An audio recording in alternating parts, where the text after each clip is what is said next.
Welcome back. I'm Tedward, and today, thanks to Bond Group in Waltham, Massachusetts, I'm very excited to bring you a special episode featuring this incredibly rare Aston Martin Vanquish Zagato shooting brake.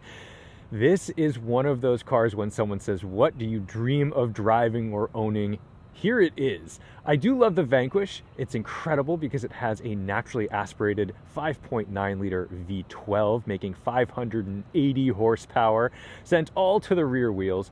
But at the end of the run, the coach builder Zagato went and built 3 different versions of the Vanquish to sign off this VH platform and naturally aspirated V12. We got a Roadster, a Coupe, and the shooting brake. There are 99 of these shooting brakes, and this is number 26 of 99. It's finished in black. It looks like the Batmobile, and frankly, it makes your GT-C4 Lusso or FF look almost plain because the rear of the car is outrageous.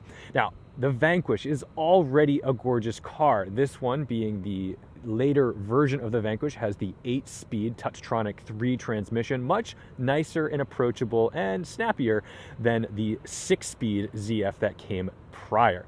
I do think that the extra money is well spent if you're going to go ahead and get the 8-speed. That's something you should do if you're looking for it. But if you could afford this, you had way more style, way more taste, and way more class. Now, something that is really outrageous about this car is the roof. So obviously, there's a lot of real estate up here.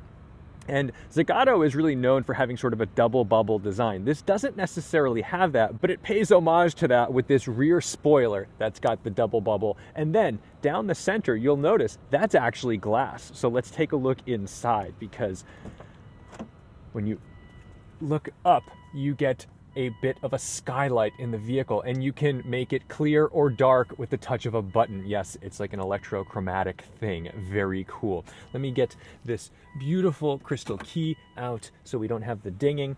And the seats, all of the little stitching and beautiful things. You've got Z's all through the car, because Zagato is a little bit ostentatious. They're really fun. They're not always that subtle, but I think as a coach builder, they're the most fun and beautiful designs that you can get. I always love when something has a Zagato badge on it, because you know that it's going to be a little extreme and outrageous, but attention to detail is never lost. So let's start in the back, because this is where the real business happens. First of all, these taillights are absolutely outrageous. And if there's any word that describes the design and style of this car, it's depth. Everything has depth. When you take a look at this profile, there's these amazing edges, and no matter where you stand and look at the vehicle, it's always got something popping out in a way that isn't egregious. It's just fun and exciting. The red badge denotes that this is a Zagato. So if you have a green badge, it's kind of your run-of-the-mill, DB whatever. A DB7 might have a green badge. A DBS would have a black badge. But Zagato design Aston Martins get the red badge. Lots of carbon fiber. This rear bumper is all just carbon fiber. Giant quad tips coming out the back. And then, this is one of my favorite buttons in the car industry. Anyway, there's our hatchback with a relatively narrow opening to get through here. But what a wild thing to have a 2-seater shooting brake. Now, a GT-C4 Lusso or a Ferrari FF, those vehicles do have rear seats. This does not, so you're not going to be able to take the family with this, but you can put a bunch of luggage in here. This does, however, have the optional, I believe, $19,000 carbon rear deck. So that's pretty expensive, and you don't want to scratch it up. So probably a good idea to keep this little buttoned up carpet back here. And you can even see a carbon fiber strut brace across the chassis, so it's going to be nice and rigid. Gluing us to the road on 20-inch wheels is a 255 section tire up front and a 305 section in the rear. Carbon ceramic brakes, of course. When these debuted, their MSRP was around $800,000 to $900,000. So these were not cheap. They were special edition vehicles, and you can tell that they put a lot of heart and soul into this. I mean, even this deck lid, this rear hatch, is all carbon, which is interesting because, oh, and check this out, it's soft close. Beautiful. Now let's take a look under the hood, because that's interesting that that is carbon, but up front, This hood is actually not carbon. We do have, of course, carbon gills up here for venting some of that heat, because this is a large engine. But up front, there we have it. I know I said 5.9 liter. I am correct. It always says 6.0 on these vehicles. They round up. That's okay. It looks better. And up here, you've got final inspection by Phil Jeffries. Thank you, Phil. 26 of 99. And you've got a few different 26 of 99 badges on the vehicle, just so you know. So let's get it started up. Listen to this V12 and go for a drive, because a red badge Aston is a special thing and it must be driven. Got our crystal Aston Martin key, something I wish they really kept around, because it's very fun to put this in and start the car. Foot on the brake.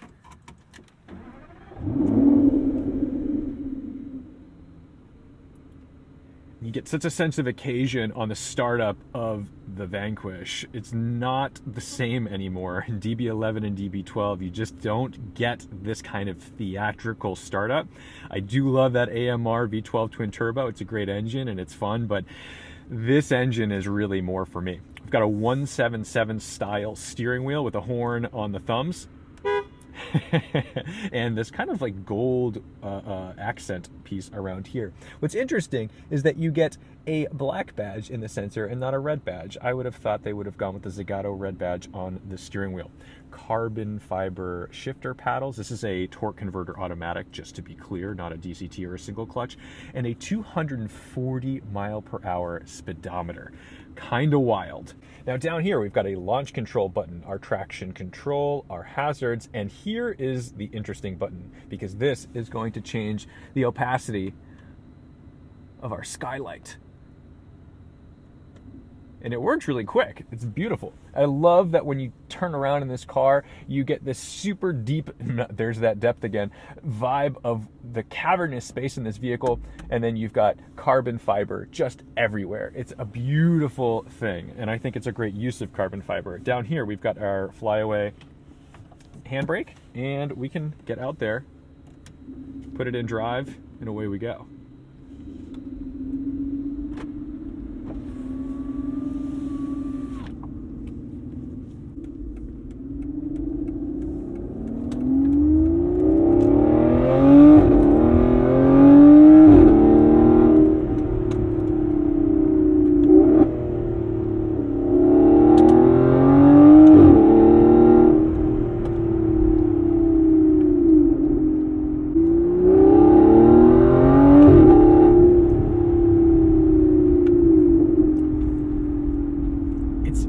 Amazing how much V12 noise gets transmitted into the cabin because of that open space in the back. If you had a typical trunk with sound deadening between the exhaust and you, maybe you wouldn't get as much, but this is easily the best Vanquish sound I've heard, maybe outside of a Volante. It does have adaptive suspension. We're driving it on like normal roads right now, and it does a good job. It's not too stiff. I think this is daily drivable, although, you know, these just get tucked away into collections, unfortunately. They should be driven because it's very practical in no strangest sense.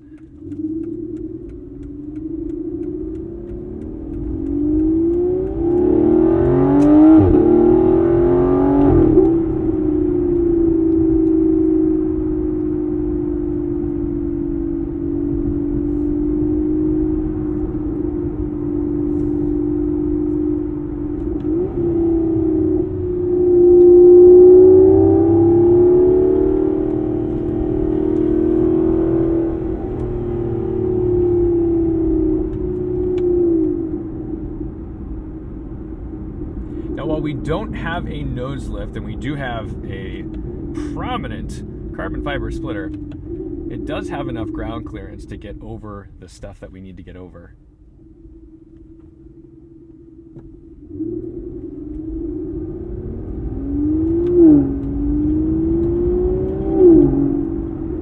There's nothing worse than having a somewhat practical vehicle that can't actually get in and out of driveways or parking lots. So you'll be just fine in that department with your Zagato.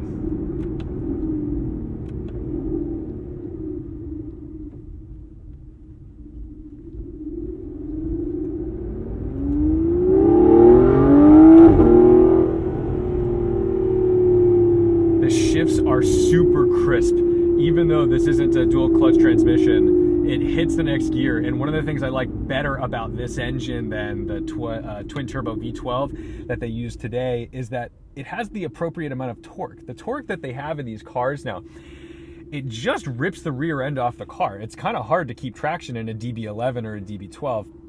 In this car, you are actually able to get the job done in a reasonable fashion. What a gentleman. Go nice and easy over this bump.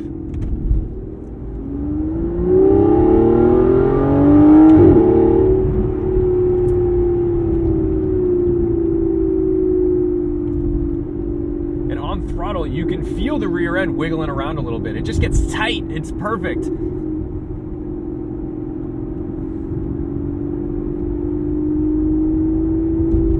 To me, that's the sensation I want. I don't want it to just rip the rear tires off the car. I want to be able to play with the throttle a little bit without traction control always stepping in or wondering if I'm just going to loop it in a straight line. Now, I have enough self-control not to do that in those vehicles, but I do just find it annoying. It's kind of like when you build out a car in Gran Turismo or Forza that just has too much power. It's not fun to drive. This is fun to drive.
Some road construction up there.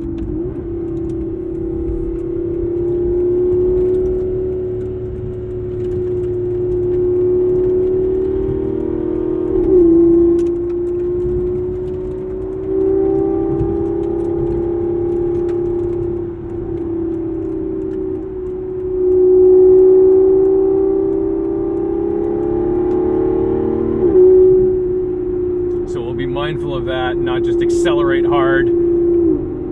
There is visibility out of the vehicle.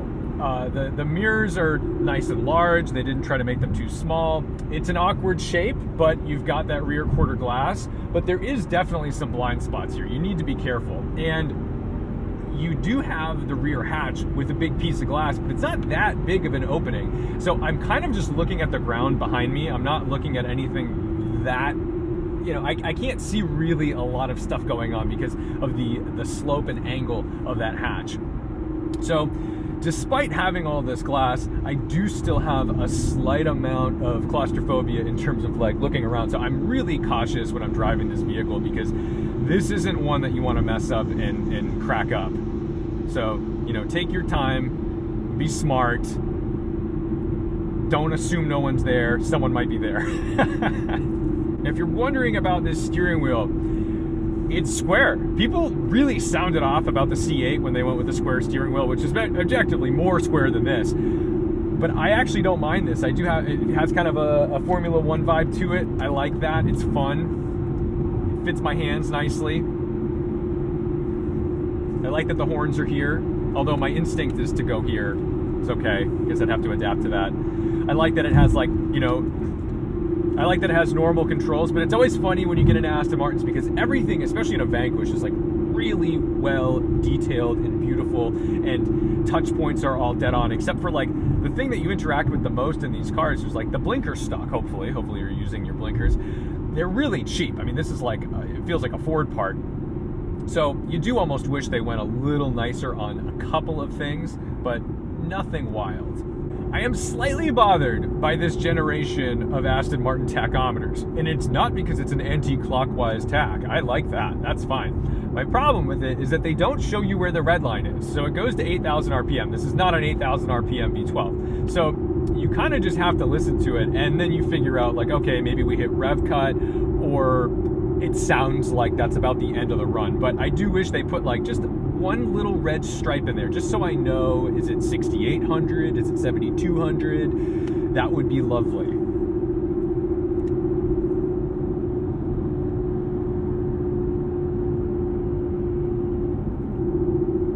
We'll get into these carbon ceramics a little bit. I'll hold my phone down here. I mean, there's so much braking potential in this car, and the nice thing about these carbon ceramics is that they work immediately. The initial bite is actually really good, which is important because sometimes you get into a car, not necessarily Porsches, but Aston Martins and things like that. Sometimes you do get into a carbon ceramic brake that feels old school. Maserati, I'm looking at you. And the initial bite can be really vague because it needs to build heat, and that's not great. We're gonna just go really slow through here because I want my own little run through this tunnel. There we go. All right. Now, we can put the car into neutral by holding both paddles back. Then we can rev it, because that's what you do under a bridge or in a tunnel. Unfortunately, you gotta hit the drive button again to get that back.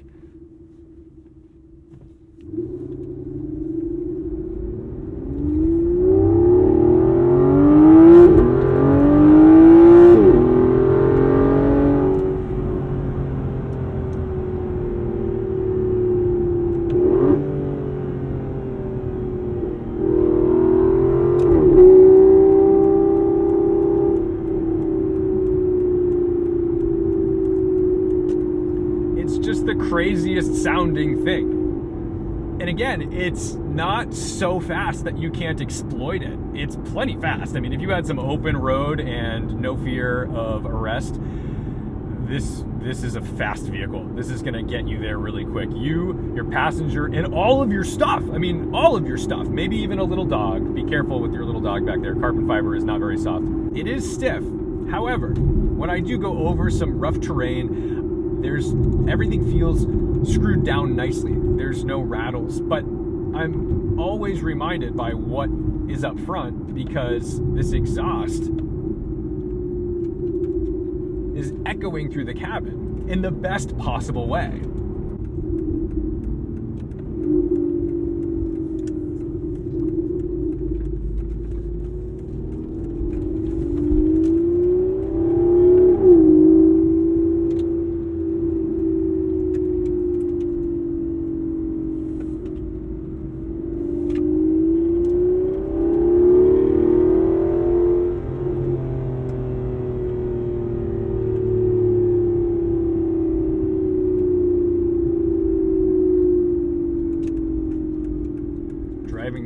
Cars I've always wanted to drive, and getting passed by the Grumman that I still haven't driven. How is it that that's something I can't seem to find out how to drive, and I can get into a 1 of 99 Zagato?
So that's gonna do it for the Aston Martin Vanquish Zagato shooting brake. I am thrilled to be able to say I've driven this car. I've always liked the Vanquish. But now we've driven my favorite version of it, a rare 1 of 99 example. Aston Martin, often associated directly with James Bond, but now they have the Batmobile. Insane, this is not the Batmobile, but to me it is, especially in black. This looks so good. So thank you especially to Bond Group for the opportunity to drive this vehicle. I saw it a few years ago when it came into the showroom, and I lusted after it. I made a cheeky little video of the startup, and I thought, wow, what a thing. I can't believe someone could own this. And here we are today, driving it for the channel.